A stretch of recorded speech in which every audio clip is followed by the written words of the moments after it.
The growing threat of climate change can define the contours of this century more dramatically than any other.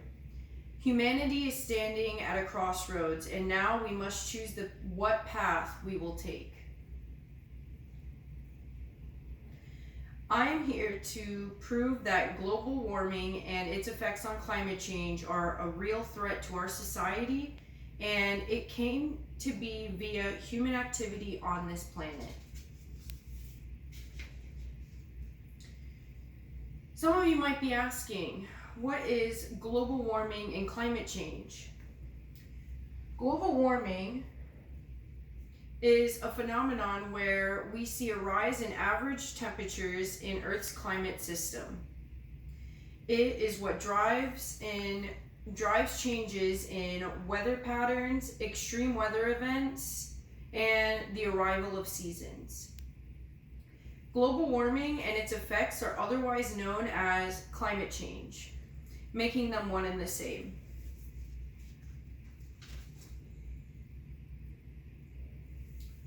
Oceans are more important for understanding global climate change because more than 90% of the heat reaching Earth's surface ends up there, according to the Environmental Protection Agency.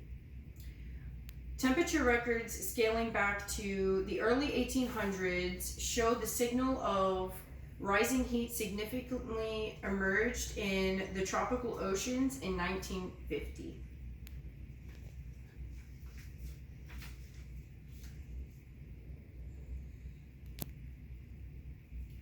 Today, the Arctic is where we see the fastest temperature rise ever seen before, otherwise known as Arctic amplification, which has horrific effects on ecosystems in our oceans and in our waterways.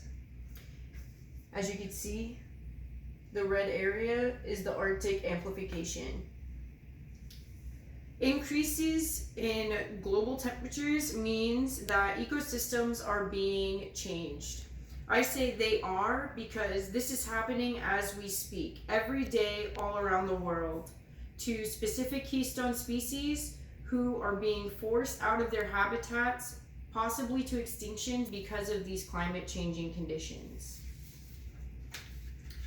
According to the Environmental Protection Agency, the alterations of climate affects where species live, how they interact, and the timing of biological events, such as reproduction, which will fundamentally transform current ecosystems and food webs. We are in the midst of a sixth mass extinction, and our home is falling apart by our own hands. How did we get here?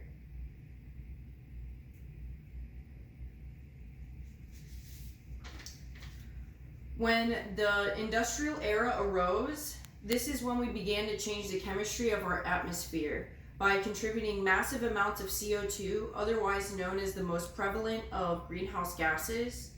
This warming of the Earth's surface and the oceans began in the 1800s, according to carbonbrief.org. Greenhouse gases are contributed by human activities such as transportation, whether it's driving or flying, mining essential minerals that we use every day, such as aluminum, oil rigging to provide us with the fuel to get places, as well as powering our homes, and through smog emitted by factories that produce much of the items that we as consumers buy. Now, what should give us hope, and that is the turning point? Well, I have compiled a few solutions that will overall create the change we need to see in the coming decades.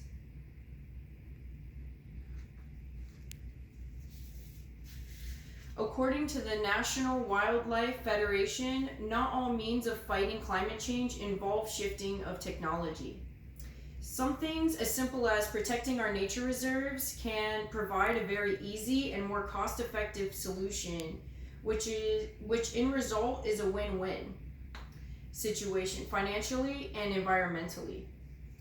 Ecological forest management is a start to protecting our drinking water supplies while also mitigating wildfire risks.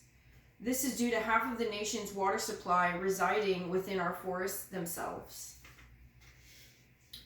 Also, by planting trees in cities and urban communities, we can reduce over 7% of residential energy use by their ability to absorb stormwater, whilst also providing habitat for wildlife.